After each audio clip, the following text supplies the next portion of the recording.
Welcome everyone to the start of the 2024 Cabbage Tree Island Race. It's race 5 of the Audi Centre Sydney Blue Water Pointscore Classic and race 1 of this year's One Circular Quay Australian Maxi Championship. Hosted by the Cruising Yacht Club of Australia, the 2024 race features 61 competitors, including 13 double-handers. Well, welcome aboard the Sail Media Camera Cat for the start of this 172-mile sprint up north to Cabbage Tree Island. And this boat is skippered by James Bury, with Michael Chittenden in charge of the camera direction. And alongside me is the voice of the Sydney Hobart Yacht Race, Peter Shipway. I think you qualify as a legendary yachtsman, Australian yachtsman. Is that fair? Probably only in my own mind, Gordon, but good evening to you and good evening to all our viewers. Well, we've got a mixed day on the harbour. There's breeze, that's the good news. It's been a funny day in Sydney. A lot of sea mist early on has just cleared. At the moment, we've got a nor'easterly breeze, probably nor'east at about 12 knots. And looking up the harbour, there's breeze all the way through, and the forecast is that the breeze will last all night. It will get a bit fresher as the evening goes on, and there's breeze all the way to Cabbage Tree, which is up off Port Stephens, and there's breeze to bring the big boats home at least tomorrow. But at the moment, it's going to be a very exciting start because the starting line looks heavily favoured at the starboard end or the committee boat end, so a lot of the boats could be all ganged up here at the committee boat end. So there's a lot to play out here. But as we always say, you can't win the race in the harbour, but you could certainly lose it. But we'll see what pays out in about 10 minutes' time. And I think this big fleet are going to have a very, very interesting and nice evening tonight. It's a little hazy, and I think the remnants of that sea fog which enveloped Sydney and all the way up to Newcastle during the day still hanging around, but there's quite a bit of activity, Peter. Talk about Friday afternoon congestion.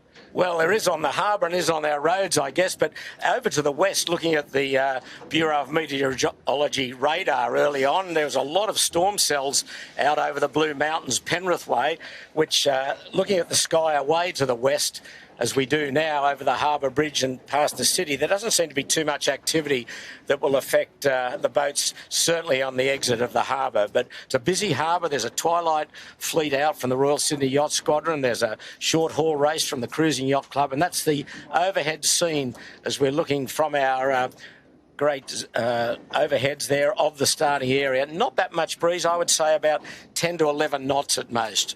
Well, this is the penultimate race of the Audi Centre Sydney Blue Water Pointscore. Of course, the Rolex Sydney Hobart on Boxing Day is the climax and points counting double there. But the Audi Centre Sydney Blue Water Pointscore is a 6-race series, opening with the Noakes Sydney Gold Coast. And let's have a look at the point score and see who's doing well so far. And it's Smuggler, Sebastian Bohm, from Whisper, Dave Griffith, with the URM group, Anthony Johnson in 3rd place at the moment. Koa's done very well this season, and Calibre and Blue Planets. So they are the top 6 boats in the Blue Water Point Score, Peter Shipway. Yes, well, Koa is the defending champion for this race. She won the race last year.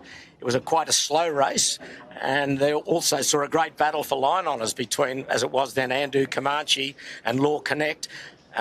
Comanche got victory by 5 minutes, but it's going to be a good clash between those two big maxis today. They haven't met each other since the last Hobart race when LawConnect grabbed that fantastic victory by 51 seconds.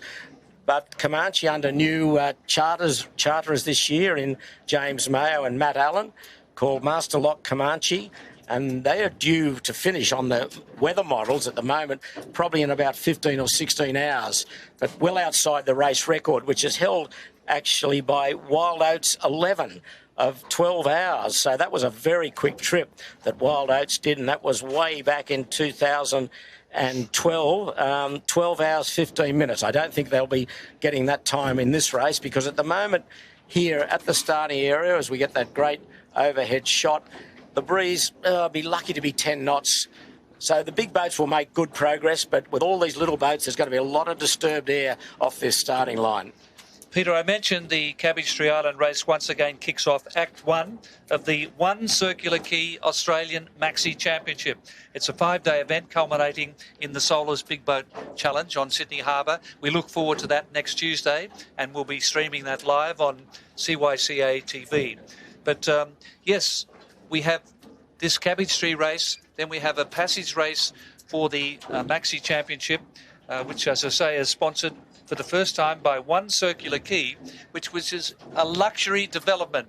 Absolutely #1 position on the pole, overlooking the Opera House in Sydney Harbour, and that's being developed by Lend-Lease, and they are sponsoring the Australian Maxi Championship.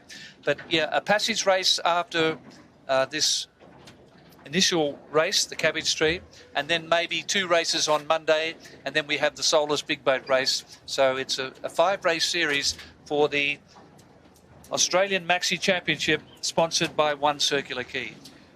Just looking at the lovely Oriton Drumfire, owned by Will Vickers, and 5 girls aboard that boat, including 2-time World Sailor of the Year, Caroline Brewer from the Netherlands, Stacey Jackson, very well-credentialed Australian sailor on board. So they're going to have a lovely night tonight, bashing up the coast, but it's not a bash, it'll be just a nice beat to windward.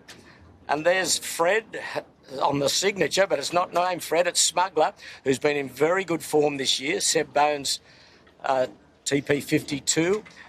He's been there or thereabouts in all the blue water races, and he's holding a very good position on the point score.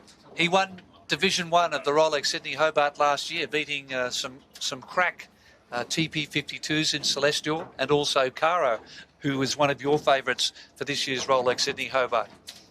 Yeah, no Caro tonight. She's having a bit of a rest. They won't be back for a couple of weeks before the Hobart and get some training in. But there's with the boat with Willow on the sail. That's been renamed for this year's race, and it's chartered by the Commodore of the Cruising Yacht Club of Australia, Sam Haynes, and it's going to be called Celestial, as his previous boats have been, and he's got most of his old Celestial crew aboard. David Burt is, I guess, the owner's rep aboard. He's been a long-time crew member of Willow. Yes, they had the launch of Willow this morning, now Celestial V70, and Skipper Haynes spoke about the program and its race partners, Assistance Dogs Australia and the Sydney Bulldog Clinic. Very special. The Assistance Dogs, they train and place unique dogs with Australians in unique situations. And the Sydney Bulldog Clinic is dedicated to enhancing the lives of dogs, breeds like bulldogs, pugs and French bulldogs that have short, flat faces that could lead to unique health challenges. Do we get a discount? I've got a couple of dogs at home. Makes me want to get more. But we've still got about 6 minutes to go to the start. There's a little bit of tide flowing out of the harbour. It's an ebb tide, low tide is at 7:22, so that will not affect much. By the time they get to the heads, it'll be pretty negligible. But all the boats now just circling in Double Bay off Clark Island, getting ready. The breeze is okay. It's 10 knots, maybe a little bit more. There's a few little gusts coming down, and it's in the north-northeast. So it's going to be a beat all the way down the harbour, of course, and then, as I said earlier, forecast will be a bit fresher once they get offshore. Blue hull boat there was Centennial 7, the former Celestial, winner of the race, the Rolex Sydney Hobart yacht race in 2022. And Peter, a shout out to a dear friend of ours, a prominent CYCA member, owner of Zulu and skipper of Zulu, Peter Baven, who had a fall during the week and is watching this telecast from St Vincent's Hospital. We wish him all the very best. And I know he's an avid follower of yachting and the CYC, so all the best to you, Big Pete. There's an interesting boat just coming behind the starting boat, AUS 117. Tilting at Windmills, built in 1994 and was runner-up in the Hobart race. Can you believe that? All those years ago in 2003, I think she was runner-up in the Hobart race. Tilting at Windmills, designed by Peter Joubert, a famous Australian yacht designer. So boats now starting to get a bit towy with about 5 minutes to go. There's Master Lock Comanche, that huge maxi boat. So she and LawConnect should be battling it out for the line honours prize in this race, and just had some late news that Maritimo 100, the lovely racer cruiser from Bill Barry Cotter's that's brought from America to Australia, has been a very late withdrawal, so she will not be racing this evening. So we have Wild Thing as well, another 100-footer, Grant Warrington. That's Wild Thing there between the two other big maxis. You can see she's 100 foot in length, Gordon, but you can see her mast is quite smaller than the other two maxis. But she, Grant Warrington, a great competitor over many years, done a 30-odd Hobart races. She's getting a new mast next year, early next year. I believe so, and that will certainly improve her performance, especially in the light airs. But anyway, we're getting close now. We've got just over 3 minutes to go on the harbour for this Cabbage Tree Island start. All the boats getting back behind the line, and I just like this windward end. If you're a small or middle boat, that's where you'd be, but you've just got to be careful. You don't get clobbered by these big boats, and by that I mean their wind taken away from them, because they cause such a huge wind shadow, these big maxis or all the 60-footer plus boats. But that's the lovely scene with quite a clear skyline back, bit of high cloud looking back to the west, southwest. Clark Island, Double Bay in the background. There's a twilight race going on at the moment too, probably about 50 yachts further up the race course, just to add to a bit of congestion. They're going to get a bit of a shock in a moment when you have those maxis and all the 60-odd boats charging upwind. There's the fleet now, and they're just in the foreground is Love and War, that won this race 51 years ago. And you were on board, Peter Shipway. I was, yes. Gordon. That's dating me a bit. But yes. Anyway, she's in great shape and off to Hobart again. They'll enjoy tonight going to windward. So there's the scene. The boats are all now back behind the starting area. That's Clark Island lobbed right in the middle of the line, if you like. And we've got just on minute 50 to go. So where we're looking for the big boats, they'll be just looking for a safe passage to break through, because they'll punch out very quickly in this fleet. So they've just got to, everyone has got men in the bow just to keep clear. It's going to be very congested on this starting line. It's going to be very congested about 5 minutes after the start, with all these twilight sailors coming across the course, but minute 20 to go.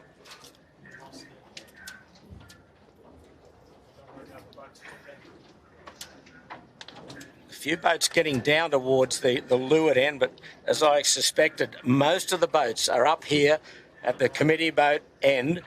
See Wild Oats 10 there. It's nice to see her back racing.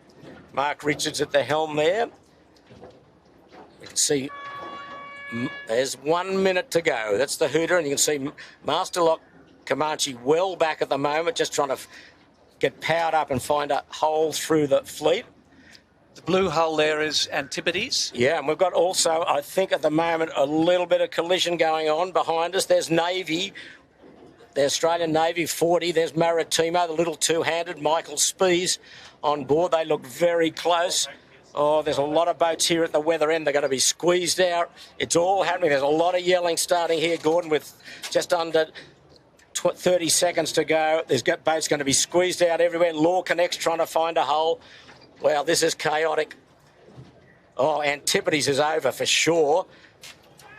Oh, there's yelling after yelling.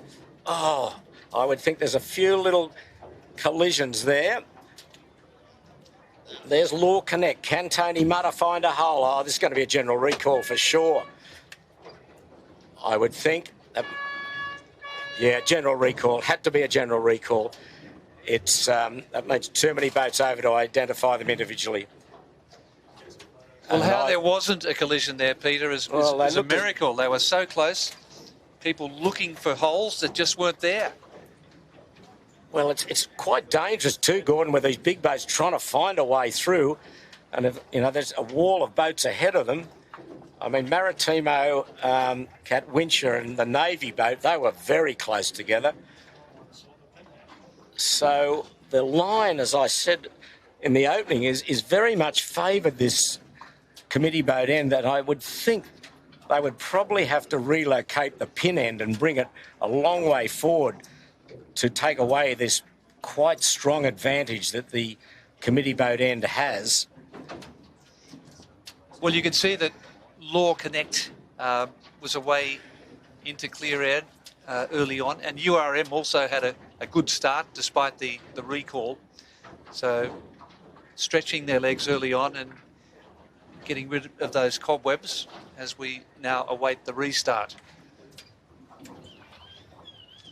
And just looking down at the pin end, I don't know whether they are moving it as yet, but I would think that they probably will.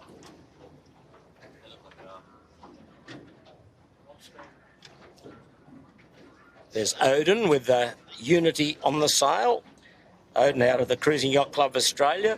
Andrew Forbes as Beneteau first 53.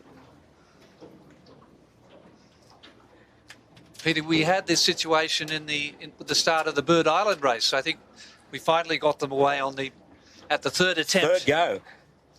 That's right.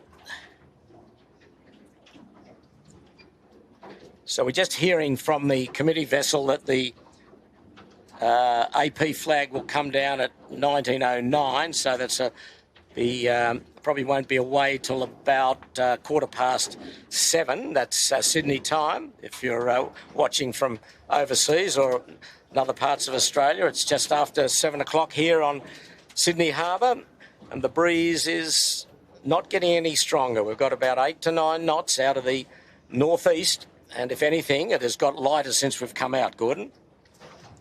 Yes, we're just looking further up the course at the moment. URM and LawConnect probably 200 or 300 metres beyond the start line. That's the goat we're looking at. Mitchell Gordon, Sydney 38. Just going upwind, having a look at the wind and direction, and we just await for the next start. And we've just remind you, if you've just joined us, you haven't really missed anything. You've missed a bit of an excitement for a general recall.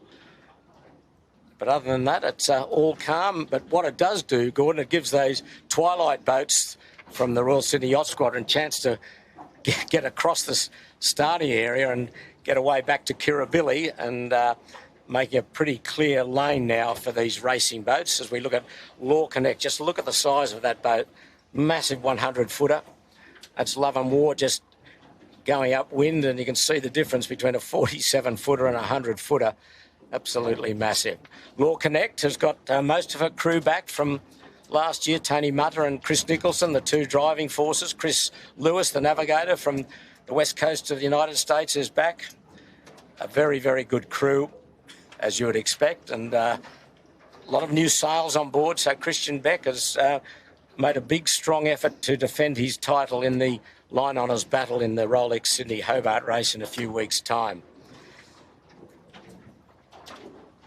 This is that Centennial 7? It is Centennial 7, the old Celestial that was a Hobart winner in 2022. Sam Haynes' old boat, Joodle Vrolic, TP52, now racing for the Subic Bay Yacht Club from the Philippines. And an all-Filipino crew, I believe.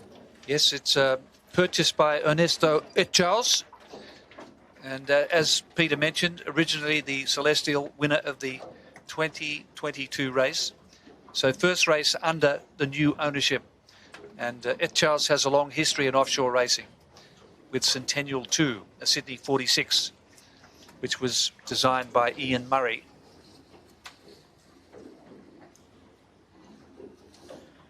Okay, we don't think they're moving the pin, Gordon, which is interesting. So we have to go through it all again with this bias here at the committee boat.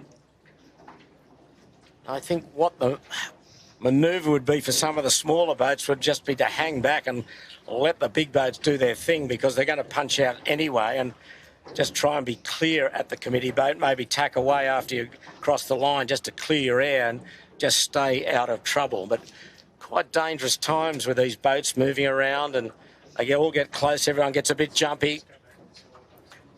There's Wild Thing 100 just going back on port with a lot of pink on the side, and there's Joker. Peter, I think that advice would fall on deaf ears as far as Maritimo Catwincher is concerned, the 30-footer with Michael Spies. Yes. He's going to win the start if he can. Bugger everyone else. And he was in a brilliant position there at the start. Well, you're talking about old blokes. This is an old boat, Gordon, built in 1904 in Watney in England. It sailed out on its own bottom and competed in the 1951 Hobart race. And it was let to go rack and ruin, and Bill Barry Cotter saw this boat on a mooring, and he took it back to his Riviera boatyard up at it's now Maritimo, and refurbished. It's in absolutely beautiful condition. And Michael Spies, 43 Hobart races under his belt. And a former world 18-foot skiff champion. Yes, yeah. He's done it all, Spiesy. There he is, steering the boat.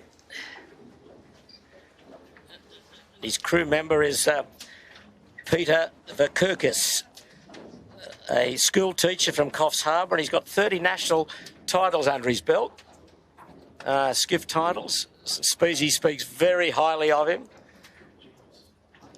So this boat has got the lowest rating of the fleet on handicap, so it'd be one of the tail enders to finish, but if the rate suits the smaller boats, then keep your eye on Maritimo Catwincher. 1904. Yeah.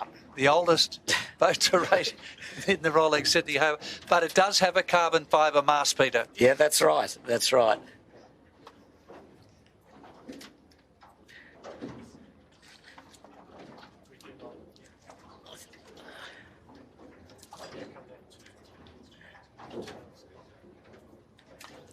So, little Jeannot Sunfast 3300. I think that's Transcendence Rudy Project, father and son combination. I think that's her. Martin and John Cross. Yeah, that's her. Transcendence Rudy Project. These boats are all going to have a very comfortable night, Gordon. I mean, this is, as I said earlier, one of the best races in the calendar. It's this time of the year, it's always warmish, and even if it does get a bit wet, the water is pretty warm. So it's a lovely race up to Port Stephens. Can always be a bit tricky at rounding Cabbage Tree Island, which is just a little bit south of Broughton Island. But if you can get in and out away from the island, you'll do pretty well. But at the moment, the Maxis are forecast to get there in the early, probably about, well, it depends on the breeze, of course, but the routing models have had them there about 3, 4 o'clock tomorrow. The 60-footers like Whisper, probably a bit later, 7 o'clock, and then the smaller boats around about midday, and then a good run home. But who knows what this weather will do. At the moment, it's probably lighter than what was originally forecast.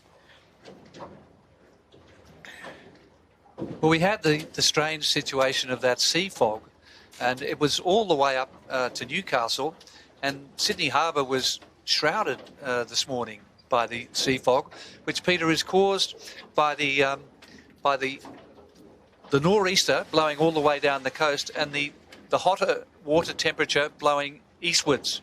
And so the colder water comes inshore, and then as it condenses, then you get the sea fog. But we certainly haven't seen that for any of the races so far this season. No, it was quite eerie here this morning, and see, there's Clockwork.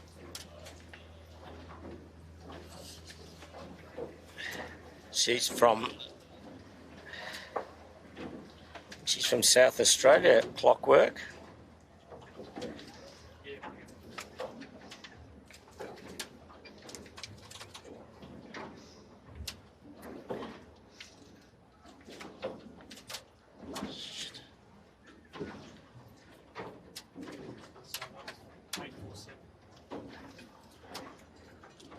Cyan Moon, Wayne Arnold. It's a Beneteau Oceanus 473 from the Royal Brighton Yacht Club in Victoria. It's just going upwind, and we're getting close to the start again, the second time. David Goetz, skipper of No Limit, former Commodore of the Royal Brighton Yacht Club. Yeah, and former boss of Australian Sailing, president of Australian Sailing, has done a lot for the cause, a great benefactor and a real gentleman, racing the No Limit. But there's the starting boat and Clark Island in the background. And the good news is we've cleared most of those, those twilight races.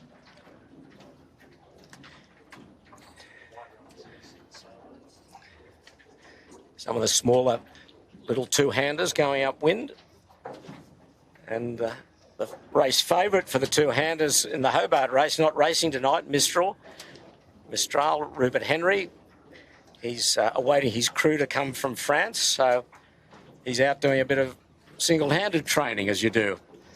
Well, you rated that performance, Peter, as the outstanding effort in the Rolex last year, with Mistral finishing 6th overall. Yeah, well, he's hopeful of doing better. Now, there's LawConnect. Tony Mutter at the helm, the talented New Zealander, multiple round-the-world race winner, and did such a marvellous job last year for Christian Beck in the Rolex Hobart race. And this breeze is just hanging in, Gordon. It's quite light, so it's going to be quite a long passage out of the harbour for the smaller boats. As we see LawConnect just pulling away to go down towards the pin end. These big boats, they're so quick, they've just got to find a good hole to get through and get away without any real problems. They've got a lot of boats down at the pin end at the moment, but they will just, with still time to go, they'll finally work their way back down towards the committee boat. There's Love and War again. Beautiful Sparkman and Stevens boat, designed by Olin Stevens and launched in 1973. And the Commodore of the Royal Yacht Club of Tasmania, Stephen McCullum, is at the helm. Man they call Rowdy. He's going to Hobart. There's a little spectator, J24. I think he's a bit small to go on the race, but they look rigged for heavy weather, I must say. And here's an interesting boat, Bacchanal. Brand new, JPK 1180, built down in Nowra for a US owner. And she performed very well in the Bird Island race, her first big hit out. She won her division, was 6th overall. Ronald Epstein's the skipper, and representing the Corinthian Yacht Club out of the United States. And these JPK yachts have had terrific success at major international races. Yes, they've won the Fastnet, these boats, a couple of times. So she'll be watched closely to see how she goes. I think Shane Guinario, the boss of Doyle Sales here in Sydney, has been sailing on it, and I think he may well be on it tonight. And that boat coming along the across the stern of Bacchanal there is Moneypenny, 007, and she was formerly Sean Langman's boat, and Sean has sold it to Rob Appleyard of Western Australia. And interestingly, Gordon, this boat is doing the Maxi Series, but she's not doing the Hobart race. Rob Appleyard, a well-known Western Australian yachtsman, lovely boat, and did very well in the Hobart race last year to get 3rd overall behind Alive and URM. And was leading those boats at one point, closing down the east coast of Tasmania. But URM and Alive went further eastward, well offshore, and that was the race-winning move for those two as they fought out the handicap finish. Well, both Alive and URM racing tonight. We haven't seen them on cameras yet, but I think those two boats, along with Wild Oats 10, will be very hard to beat on handicap. URM's been in very good form this year, 72-footer, and we've just had the 5-minute signal again. It's just gone, so we're having a second go at the start. This is Lee Tiraflan, Chris Taylor's Pogo 40. New to the game, and he's started in all the long races this year, and he's bound for Hobart. Very popular boat in France, these Pogo 40s. And Chris has got this boat here. There's a spectator ferry. The crew describes themselves as a fun-loving bunch. There's Wings, Ian Edwards, a Dale 46. Just going upwind, with 07 on the side. So we're in Double Bay in the northeasterly breeze. Oh, the harbour's cleared nicely, Gordon, looking upwind. They've got a good runway all the way to the heads. There's only a couple of yachts left. There's another hooter for 4 minutes. Now, where are we going to go here, Gordon? They're still going to be jumpy up at this weather end, the committee boat end. I hope that some of the big boats will probably go down that leeward end or pin end, and they're so quick that they can get out and cross the fleet when they come back on port, whereas some of the smaller boats just haven't got the speed to do that.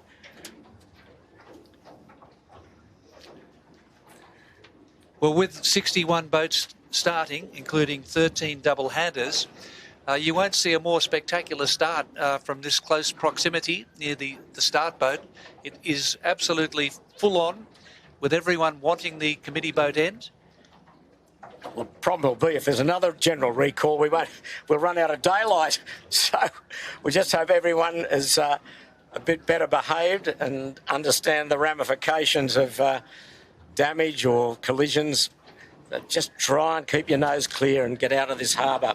There's Wild Oats 10 in the foreground with the red sail insignias.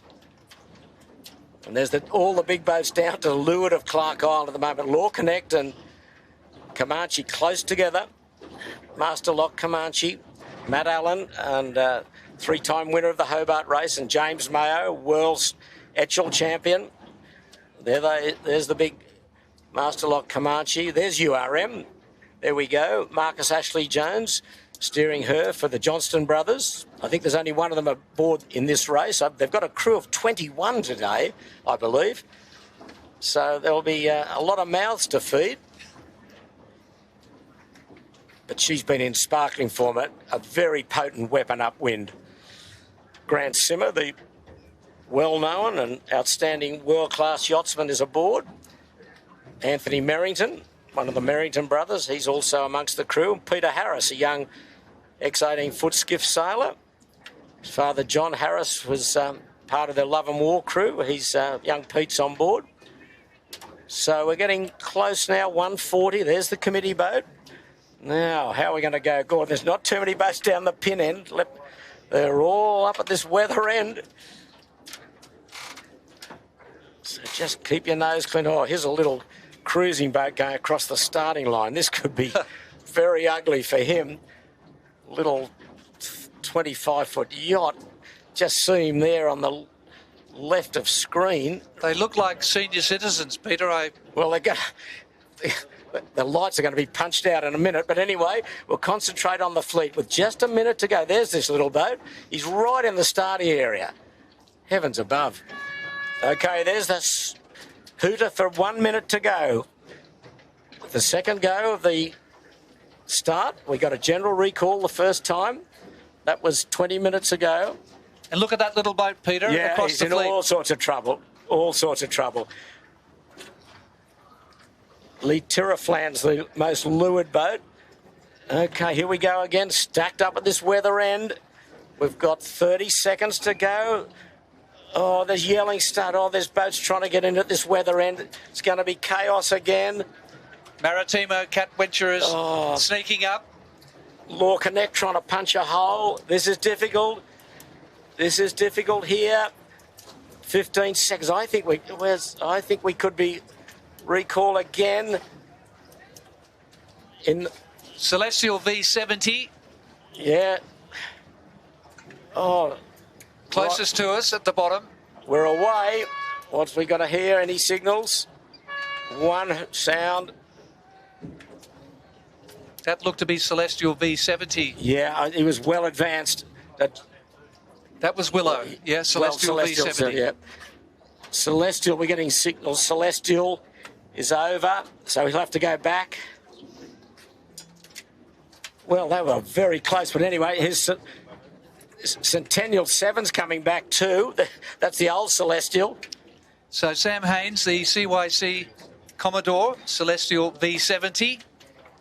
And his old boat coming back as well. Oh, we're away then. We're away. But some of those little boats got absolutely hammered. They're just in no wind behind the fleet. But it's LawConnect and Master Lock Comanche. So we've got two general recalls, two individual recalls, Centennial 7 and Celestial. And LawConnect is leading the way. Yeah, URM got a good start as well, but she's a bit locked in below LawConnect. Both of those recall boats have returned and are crossing. Well, I think we're lucky to get that away, and a couple of boats must have been very close. But anyway, let's concentrate. Here we go. Comanche, Master Lock Comanche and LawConnect with URM. They're the three boats from the right. And the red insignia on the sail, that is Koa. Okay, the fleet away, mostly on starboard tack in a northeasterly breeze, Gordon, of about 8 to 9 knots. What a sight. It's LawConnect and also Comanche and Wild Oats 10 dueling at the moment with URM.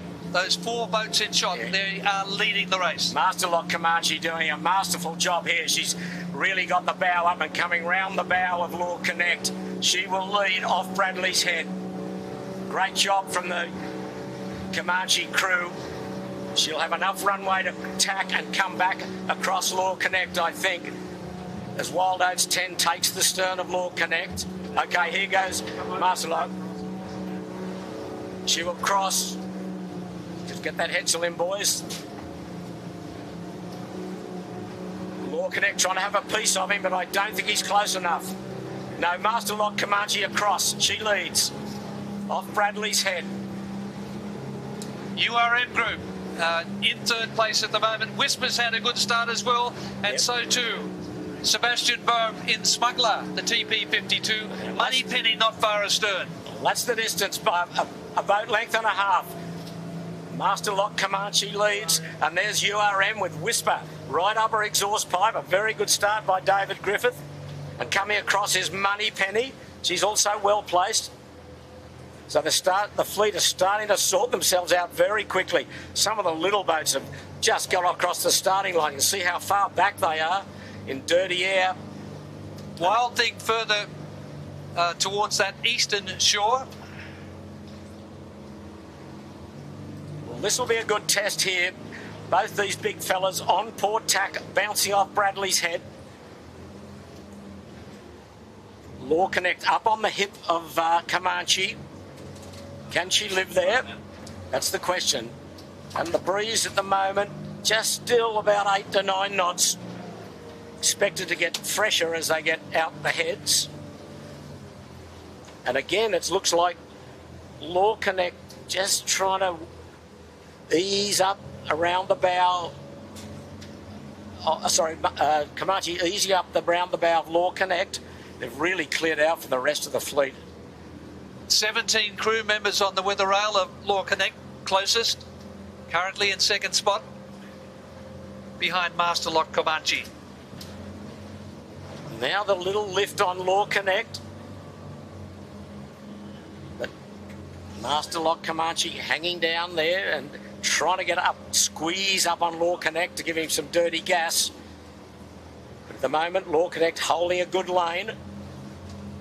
URM is probably the next boat, as you'd expect. She's been in outstanding form. The other 100-footer Wild Thing, just closing past Shark Island at the moment. Yeah, just tacked. You can see she's really struggling in these lighter airs with that small sail plan. There's URM going on port towards Shark Island.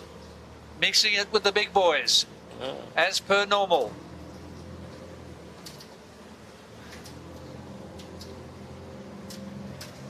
Well, this is a great battle at the front early on, Gordon. These are the two boats that fought out the finish, the line-honours finish, and only less than 2 boat lengths, Peter Shipway, separated them at the end of 628 nautical miles last year. What a finish it was. Well, Master Lock Comanche's got all the advantage here. When he tacks, he'll be on starboard, but he'll be clear ahead anyway of LawConnect. LawConnect, I don't think, will even have to dip. So who's going to move first? Who's going to tack first? That's the question. They're going in towards Steel Point at the southern end of Nielsen Park. And you can see just how quickly they've moved away from the remainder of the fleet, these two big fellas. But there's looking back. We've got URM and Wild Thing 100. And now that URM looks good, and now LawConnect just trying to live on the hip of Comanche, which he's done pretty nicely. I think they're trying to set up for attack on the LawConnect. Yeah, Tony Mutter wants to have a go at this other side of the harbour, I would think. And almost in tandem, Master Lock Comanche goes with them now onto starboard tack. So clear advantage to Master Lock Comanche. And the breeze probably north-northeast here. Nothing more than 8 knots. That's URM group furthest away. Yep, there he is. Wild Thing. And it looks like, is that Money Penny, Peter? No, I think it's Whisper. Whisper. It's Whisper. Yeah. It is Whisper? Yeah. Oh, is it? Money, no, Money Penny, you're no, right. it is Gordon, Money Penny, yeah. They look very similar. But that Celestial V70, after having to restart, is trailing Money Penny by 100 metres. Money Penny on the left. So little or no tide to worry these boats, so they can go wherever they like in the harbour, really. And there's some boats coming out on port. That's Whisper. Taylor Bay. And leading that pack out, we'll see him in a moment, there's Wild Oats 10. It's got a nice left-hand shift there. Mark Richards, you've got a lot of good crew that normally sail on the big Wild Oats. You've got Robbie Naismith over from New Zealand, Matt Shillington from Western Australia, Josh Whittaker. So Wild Timmy Oats Wiseman. 10, Peter, letting the bigger URM group know that they're still around. And they've done a grand job, haven't they? And Wild Thing just behind Wild Oats 10 at the moment. That's Money Penny left of screen.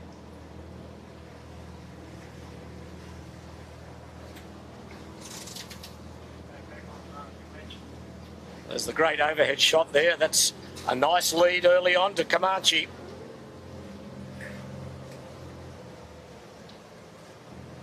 URM has just tacked back onto port. Tack right on top of Wild Oats 10. Thanks for coming. So Wild Oats has got to bail out of that. You can't live there in the dirty air of URM. And that's Koa in the background with the red dragon on the sail. Defending champion of this race. Beautiful boat, that Wild Oats 10. Silver hull. There's Money Penny tacking, and there's Wild Thing 100 coming behind Wild Oats. Wild Oats just a few feet shorter than Money Penny.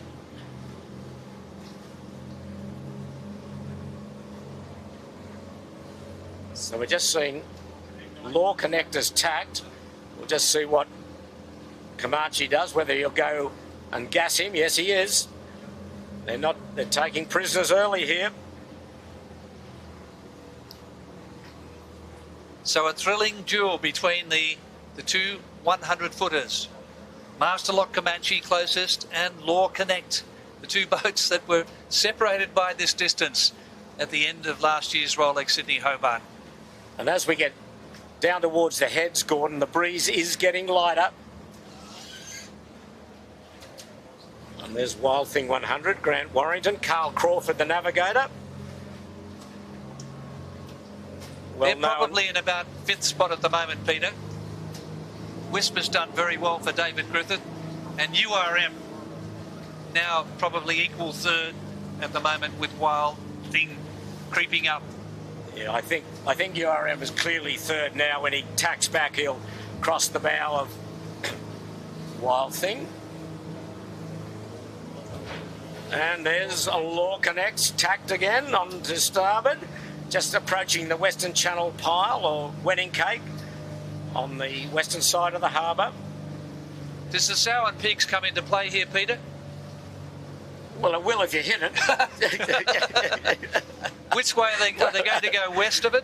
Well, at the moment, yes, I think they are, but the tacks are very slow. They're down-speed tacks because this breeze has collapsed a fair bit up here as they approach into Obelisk Bay. Speed is down. They're tacking these big boats. You lose so much time. There's a Whisper. David Griffith, he's put a lot of resources to get this boat up to speed.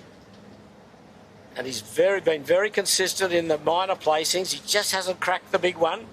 I think he'd give a lot to obviously win the Hobart, but they performed well.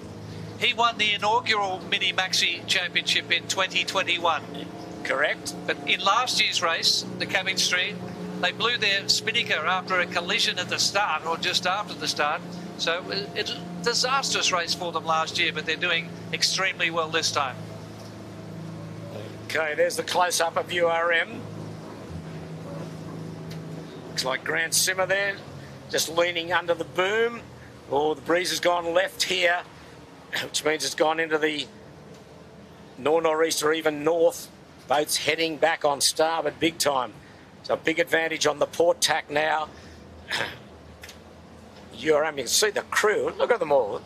They're everywhere. All stacked up. You got a rugby team there, probably an Aussie rules team, Peter. And a reserve list too. Okay, LawConnect tacking again. Where it's going to be tricky through the heads, Gordon. The breeze could be down there. But this suits URM. You see she's really powered up in this lighter airs, and she's closed actually on these two big boats.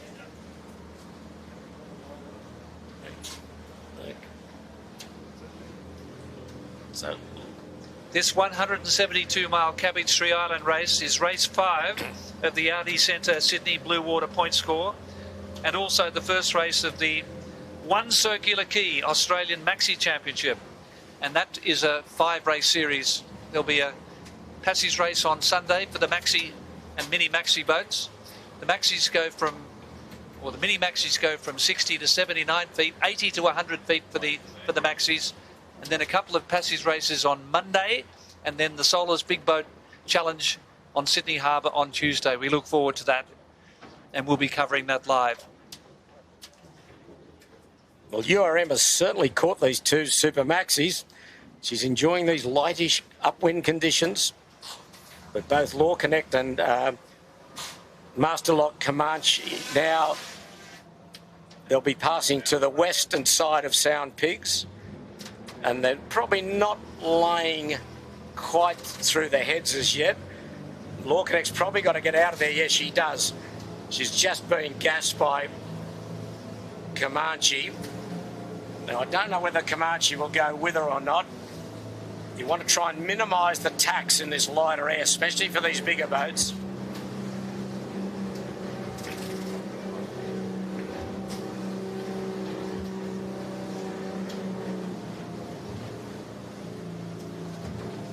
No, so Masterlock Comanche letting LawConnect go.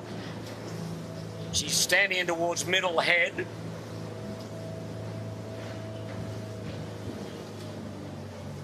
And we're on URM now. She's just probably looking for a ley line to get through the heads now. They've got to observe the Lady Bay buoy off inner south head. Leave that to starboard, and the next rounding mark will be Cabbage Tree Island. No, Masterlock Comanche couldn't lay through, so she's tacked. And URM tacks on to port. And it's down pressure here. We're lucky to be 8 knots of breeze. And they are the reigning Audi Centre Sydney Blue Water point score champions, URM Group. Looks a nice lay line for URM. She might get through without another tack. You can just see what she's got to, just a few little left-hand shifts. That's the buoy that they've got to leave to starboard. That's LawConnect tacks again with Middle Harbour on the left. Now the problem for LawConnect here, Gordon, is that Masterlock Comanche will tack on her gas and LawConnect cannot bail out because she's probably over the ley line through the heads. So it's going to be a hard live there for LawConnect. I would think Masterlock Comanche will go shortly. There she goes. And what a stunning performance by URM. Off to the right, really on the heels of these two 100-footers. Breeze has speaked up a little bit, actually. It's probably up a knot or two as we approach the heads, which is good news. And that's coming up to Camp Cove. Wild Oats 10 and Wild Thing 100 on starboard. And Wild Oats 10's done a pretty good job. You'll see him come out behind the boom of URM shortly. There is. And URM not quite laying through the heads. They'll need 2 more tacks to do it. And in the middle of those 3, I think, is that Whisper? I think. Yes, it is. It is Whisper. Yep. Well placed. But URM is absolutely flying to windward, as we'd expect. She's a potent weapon.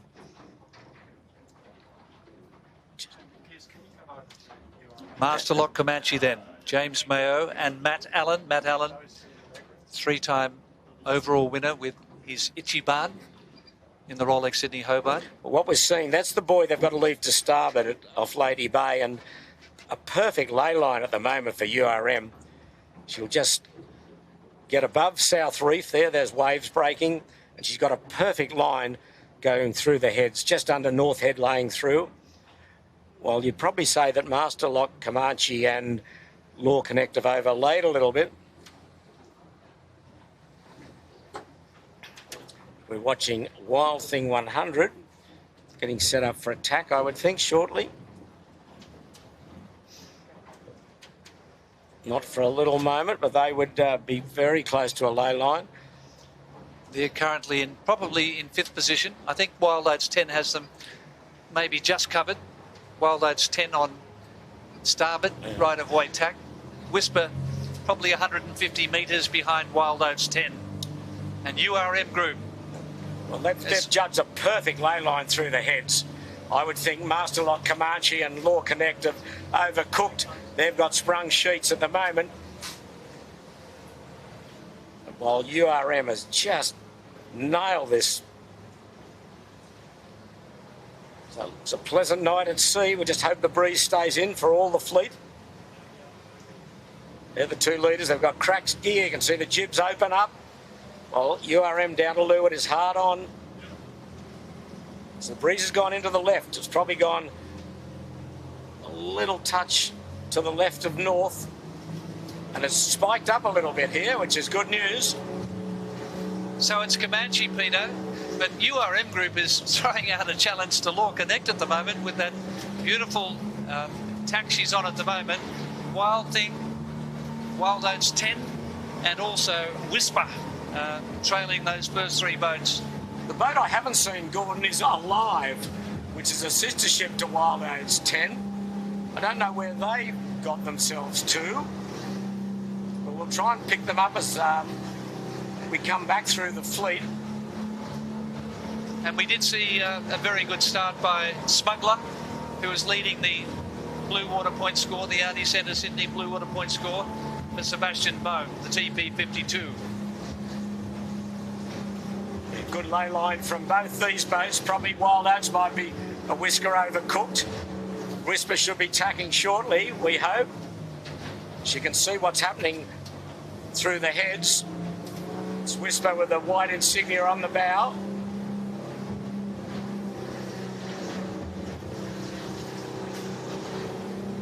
And the 2 leaders are crack sheets. They're reaching hard at probably 12, 14 knots now. They've gone way over the ley line, which will really play out in the hands of URM, who's just on a perfect ley line through the heads. But as you'd expect here, there's a lot of little gusts coming over North Head, as always happens in a nor'easterly breeze. Some really spiky little bits, probably 12 or 14 knots of wind. Both the Maxis are crack sheets to get around North Head. That's North Head, that huge rock formation ahead of them. You can see the lee under North Head if you're close in, but these boats, the routing had them standing well to sea tonight on a port tack. So the early honours with Masterlock Comanche, she did so well at the start. She accelerated out of the start, more towards the pin end, and had the wood on LawConnect. And she's opened up a lead now of nearly 100 metres over LawConnect. And URM Group, who gives away 28 feet to the 200-footers, is in third place. Wild Oats 10 next, followed by Wild Thing and Whisper. Just getting in a bit of a light spot under North Head is Master Lock Comanche. LawConnect got a little bit more pressure, but she's going to run into a dead spot as well. They're really close up here under North Head, so they're getting a quite a significant lead. And some little squirrely puffs coming over the top. You can see Comanche almost dead upright. LawConnect's going to try and get up to windward of her here. Little who will get the puff first. Now LawConnect gets let down a little. You can see those soft patches in the wind there. Master Lock Comanche now got the pressure. LawConnect responds with a bit of pressure. Oh, then she's hit a real soft spot. But she's got a good puff about a boat length ahead of her. Tony Mutter puts the bow down, picks that puff up, accelerates into it. Still not quite into it. There's another dull spot, then another good puff coming to him in about 5 seconds. They've opened up a lead of probably 500 metres now over URM Group in third place. It's incredible how quick they are. There's LawConnect, just got his bow into it now. And there's Master Lock Comanche, will lead quite nicely over LawConnect. Let's follow the leader at the moment. If they're on a long port tack, I don't know whether LawConnect can live there for too much longer. He'll get out into the proper breeze and then may take a shortener to get away from the gas of Master Lock Comanche.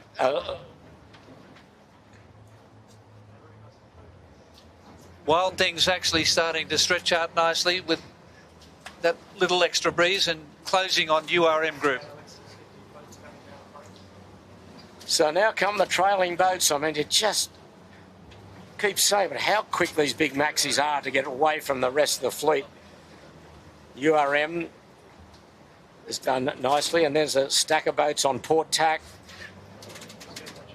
To leeward is Wild Thing 100, and the breeze is up, no doubt about it. Even the spiky bits are a bit up to 13 or 14 knots. Following URM, there she goes. So she's third on the water, and strong chance for handicap honours, Gordon, at this early stage. And don't write off Wild Oats 10 either. No. They're probably 150 metres behind Wild Thing, who's Wild Thing in fourth place at the moment. And they're followed by... Yes. Yeah. Make sure you follow the live tracker on the CYCA website. So as we now... bwps.cycaracing.com. So as we farewell the leading group, we'll wander way back through the fleet to pick up what we can of the remainder as we're looking at Wild Thing 100, and it's about 8 or 10 boats almost through the heads. Wild Oats 10, Mark Richards at the helm. The late Bob Oatley's favourite, Wild Oats. Yeah, she was built in defence of the Admiral's Cup for 2005, which never eventuated. But she's been a very, very good performer. Second in a Hobart race with an all-girl crew. That was in 2018 when they had that wonderful battle with Alive. It was Alive's the first of 2 overall wins. Stacey Jackson and the all-girl crew were actually leading, approaching Tasman, but pipped by Alive in 2018. That's Wild Thing 100. And the next group of boats out was be Whisper, and to leeward of her, off shot at the moment, is Celestial V70, the old Willow. But there's David Griffith at the helm of Whisper. Be happy with their position. Very, very well placed and did a very good job down the harbour. And you just saw Celestial V70, the Volvo 70, the Around the World racer, with Sam Haynes, the CYCA Commodore, who'll be sailing in the race on Celestial V70. And that boat was recalled at the start. Yep. As was Centennial 7, the former Celestial. Builders Ericsson 3 for the, as you say, the Whitbird or the Volvo Round the World race. 1K design. So a very different boat for Sam and his crew. Now owned by Jim Cooney. It's been leased by Sam Haynes. Jim Cooney, a two-time winner with Comanche in the Rolex Sydney Hobart Line Honours. It's a lovely sight. Look at that skyline away in the east as Wild Oats cuts a terrific figure going through the heads.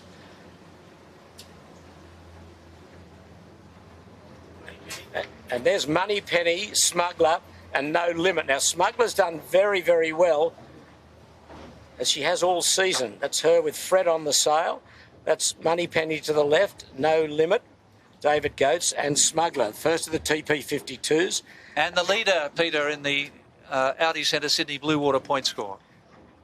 There's No Limit. David Goetz has put a lot of effort into this boat this year. He's put some water ballast in. He's put power-driven winches. Got a very good crew. A lot of Hobart winners in that crew. Barney Walker, Julian Freeman, Steve Kemp from Adelaide is the navigator. So just by way of explanation, the Cabbage Tree race is race 5 of the Blue Water point score, but this is also the first race of the One Circular Key Australian Maxi Championship, and that's a 5-race series culminating in the Solars Big Boat Challenge next Tuesday. So we've got a couple of races in one here. Looks like Antipodes, the Santa Cruz 72, Jeff Hill's yacht. And down to leeward of him off camera at the moment with the big red dragon on the sail. See him there, there's Coa, trying to defend the title they won last year, the Cabbage Tree Island race. And I'm sure Lindsay May is watching, who was navigator on Antipodes last year, Peter, sailing in his 50th consecutive Rolex Sydney Hobart, but he can't go to Hobart this year, I believe. No, he's called off with a rather nasty injury to his leg, and we wish him well if he's watching, and I know how much he'll be missing not being on the start line on Boxing Day. Now the boat I still haven't seen is Alive, Gordon. I don't know what's happened to her. Something's happened to Alive, yeah. I didn't see her before the start. Maybe she didn't get to the starting area, I don't know.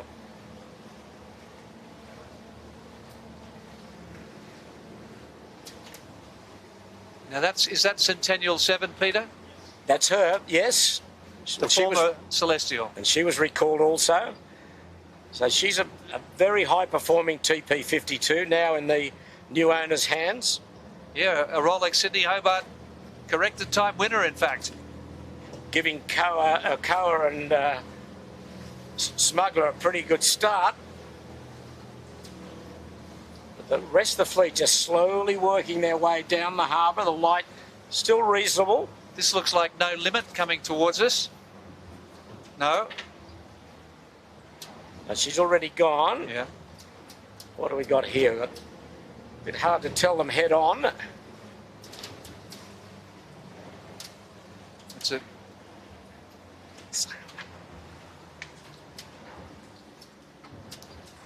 This is Indigo 2, Darren Purdy's Martin 49 from the Royal Queensland Yacht Squadron.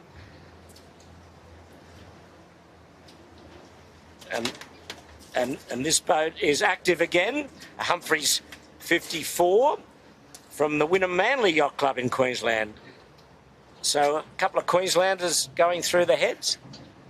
And this is their qualifier for the Sydney Hobart. The Cabbage Tree ranks as a qualifier. Qualifying race.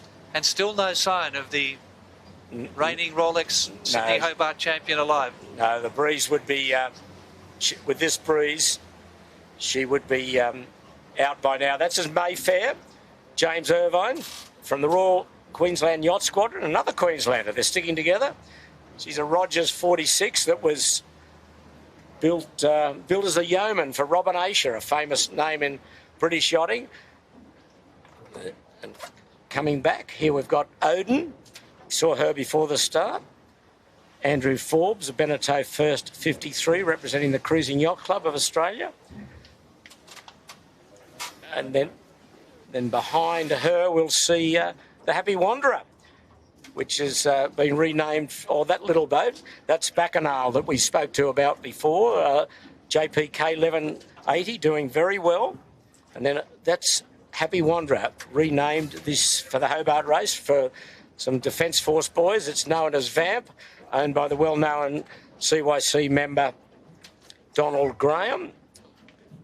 John Corby design, has raced to Hobart many times. Now this His last race, Peter, in 2019. Her best result in 2010. Yep. She finished 9th overall for a Russian team. Pretty woman, Richard Hudson from the Royal Prince Alfred Yacht Club. Been a terrific competitor over the years in Hobart racing and long racing. Former Commodore of the Royal Prince Alfred Yacht Club. He likes to blend a lot of younger sailors, Peter. Yep. Allowing them to develop their offshore skills. Excess Moment. Ray Hudson from the Royal Prince Alfred Yacht Club as well. She is a XP 44. That's Bacchanal down to leeward. All boats on port tack, standing out to sea as the weather model said to do. 1195 Quantock, David Hobbs and Elliot 13. Been a regular competitor in all these long races. Calibre here, 7777. Richard Williams from the Cruising Yacht Club, a Cookson 12, built by the Cookson Yard in New Zealand. In 2005, a Far design. Yep, that's right. And here's Oroton Drumfire. Beautiful boat, hook design, 72-footer. They have roast dinners, TV. They're probably watching the cricket now, Gordon. Yeah. It's a lovely boat for Will Vickers. And some talented women sailors aboard, as I mentioned earlier, Stacey Jackson and Carolyn Brewer. And then we start to drift back in some of, there's the lovely overhead shot from the drone of Oroton Drumfire. Peter, I think Jessica Watson may be on board as well. She's due to go to Hobart. I'm not sure whether she's on this race. She well could be, Gordon, but yes, you're 100% correct. Well, we won't forget when she arrived back in Sydney Harbour as a 16-year-old, having sailed single-handed around the world unassisted. 211 days. I mean, really. Yeah.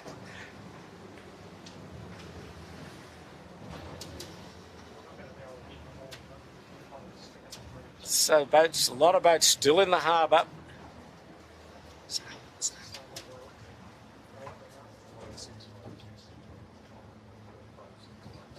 It's Mondo, another Sydney 38 for Lisa Callaghan. Yep. She's the Commodore of the Manly Yacht Club. She finished 25th overall in her second Sydney Hobart last year, after having to retire in the previous year. There's Tilty at Windmills. Peter Joubert designed, and she's going to Hobart as well this year, and she's a 30-year-old veteran, and as I said earlier, a runner-up in a Hobart race. So not many boats have done that.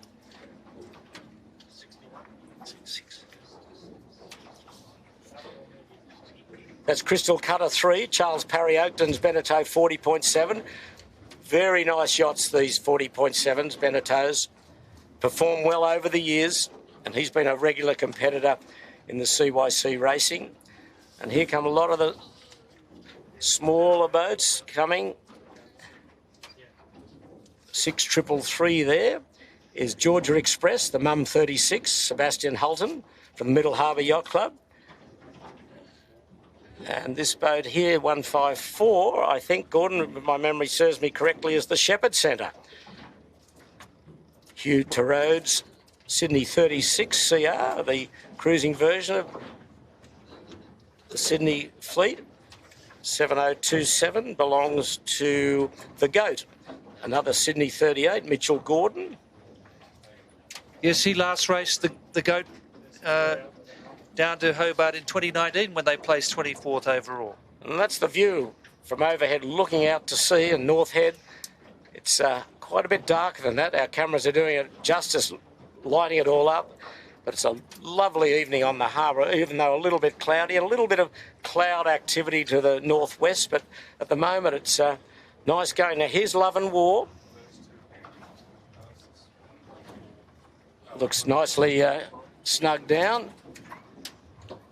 Probably need a little bit more wind to keep her in contention, but nonetheless doing okay. Three-time winner of the Rolex Sydney Hobart, the wonderful Love and War. There's Wings, Ian Edwards-Dale of 46, been a regular competitor.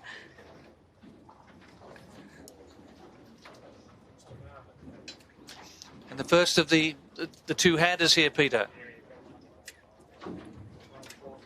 Sail number 1435.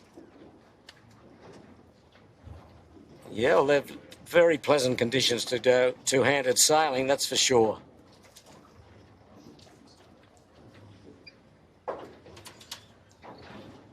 One of the J Fleet, one of the J99s. And everyone looks as though they're doing what the weather models say, standing out to sea.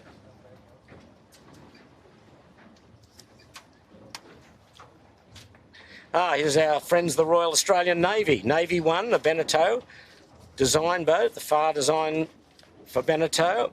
I've been a regular competitor in Hobart races and long races. Peter, I was going to ask you, talking of the Navy, Pasha, the winner of the Hobart in 1970, was purchased by the Royal Australian Navy. What ever happened to Pasha? She ended up back in Europe, Gordon. I don't know quite how that all happened, but here's Quetzalcoatl, a Jones 40 design. 3 owners on this boat. Anto Sweetapple is one, a well-known name at the CYC. James Lee Warner is one of the other owners.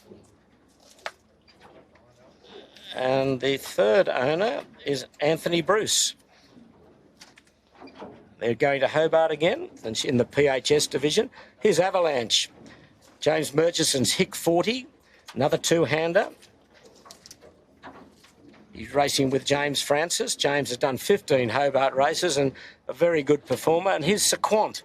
Gordon, you know a bit about her. Kim Jaggers. Yes, Sequant. Sydney 38.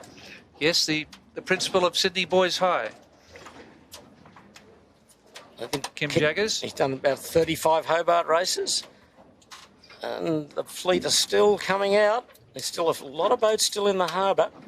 It'll be his 38th, Peter. 38th Hobart. Yeah. Terrific effort. Let's not sell him short. No. He'll reprimand me. He'll give me a detention. and well, it wouldn't be the first detention. No, it'll be the second. Yeah. Another double-handed, Toucan. Ed Curry Hyde and Scott Robertson in a Sunfast 330, 3300. She's performed well and a few of the races she's done short-handed this year, so she's Hobart bound as well. They're tiny boats, these little boats, these two-handers. Down to leeward of her is the Disco Trooper, Contender Sailcloth, Jules Hall and Jan Schulten. They were the winner of the inaugural two-handed division in the Sydney Hobart race in 2021. Jupiter in the foreground, another two-hander from the Manly Yacht Club here in Sydney. Ian Smith and Lincoln Dews. So all these two-handers around each other. They were crowned overall winner of the 2024 Pittwater to Coffs Harbour race, Peter. That's correct. Jupiter. Also did well in the Noakes Sydney Gold Coast. And first place in the double-handed division of the Lion Island race for the CYC this year.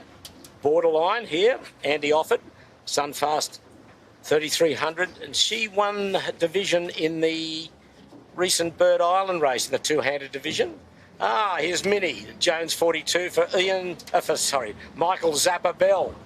Zappa, a well-known figure in Australian sailing, Admiral's Cup sailor, America's Cup sailor. 42-footer. He raced two-handed to Hobart a couple of years ago, but he thought that was too hard, so he went fully crewed last year, and he's going fully crewed again this year. Yeah, both sons are on board, Ollie and Matt. So down to leeward, that coloured boat is Min River. Jung Lin, very, very courageous competitor. She did well in the Bird Island race. She was third in her division. There's Min River just above her. 5846 is Windover. Andrews Silk, Beneteau, another Beneteau first, 40.7. And Min River's got a very outstanding crew. Yes, the co-skippered by Francois Franck Giffon, professional French solo sailor, Yeah. world famous. Yeah, absolutely. Absolute gun. It's Min River there, and Rupert Henry sailed with Jung in the Bird Island race. And here's Wild Oats, a double Hobart winner, built for Bob Oatley in 1985, a far 43, towards the tail of the fleet at the moment. She's Hobart bound again as well, and she won the 93 and 2014 Hobart races, so fantastic history in that boat.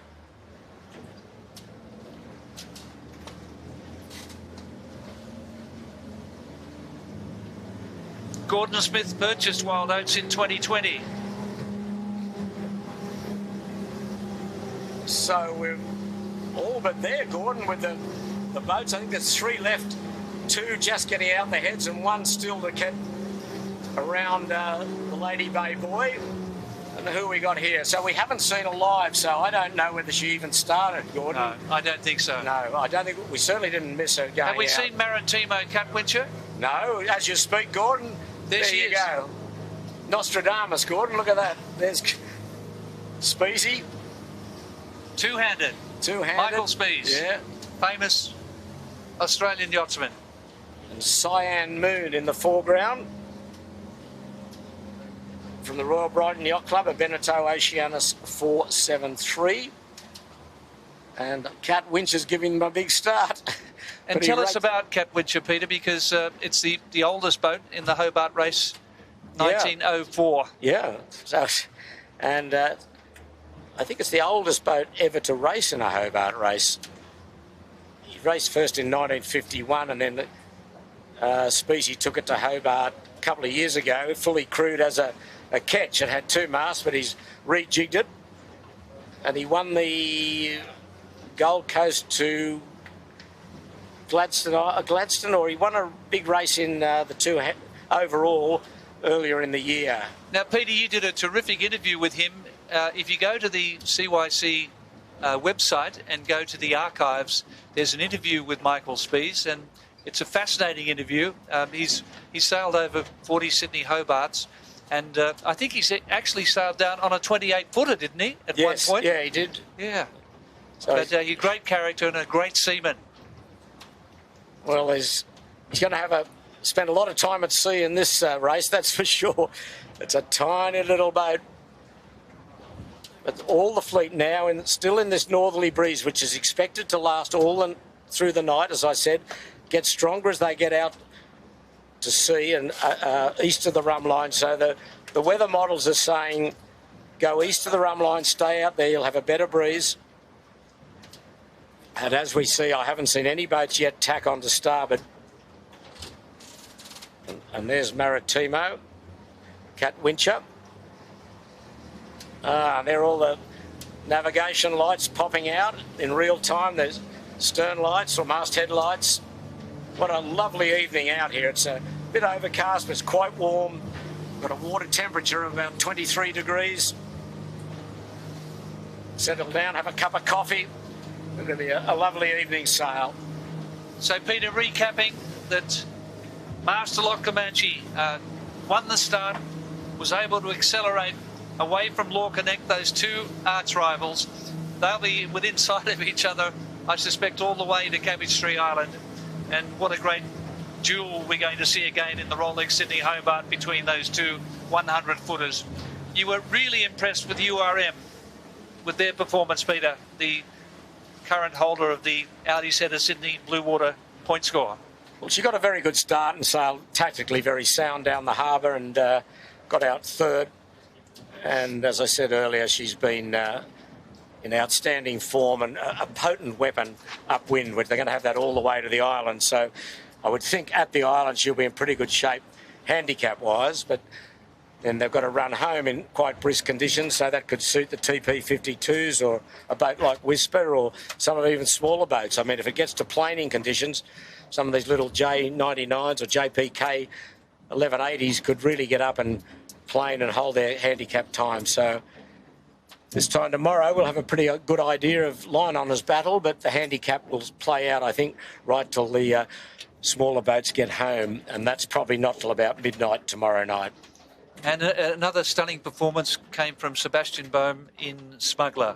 But on behalf of the Sail Media team, the camera cat here, skippered by James Bury, our director Michael Chittenden, we'll bid you farewell from Sydney Harbour, but we really would like to acknowledge our sponsors, the Sydney Brewery, One Circular Quay, and also the Audi Centre Sydney for the Cabbage Street Island Yacht Race. Thanks for joining us. We'll see you for the Big Boat Challenge, the Solus Big Boat Challenge on Tuesday.